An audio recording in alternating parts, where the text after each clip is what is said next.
আগুনে পোড়াতে পোড়াতে ছাই বানিয়ে ফেলবে। আল্লাহ বলবেন, জিব্রাইল যাও একটু দেখো, একটা মাত্র সেজদা দিয়েছে আমাকে, এরকম কাউরে পাওয়া যায় কিনা। বাটি চালান দিয়ে দেখো পাওয়া যায় কিনা। খুঁজে খুঁজে কাউরে পাবে না। আল্লাহ বললেন আবার দেখো, খুঁজে খুঁজে একজনকে পাবে। সামান্য ইমানের ছিটে ফোঁটা তার অন্তরে ছিল।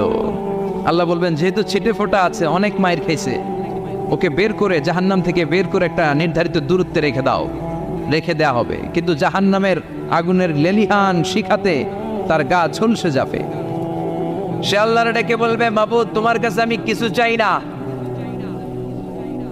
জাহান্নাম থেকে তুমি আমাকে বের করেছো, জীবন নদীর পানি তুমি আমার গায়ের মধ্যে ঢেলে দিয়েছো, আমি আবার সজীবতা ফিরে পেয়েছি। আমি তোমার কাছে জান্নাত চাই না, শুধু নিরাপদ একটা দূরত্বে আমাকে রেখে আসো, যাতে জাহান্নামের আগুন আমারে কষ্ট দিতে না পারে। আল্লাহ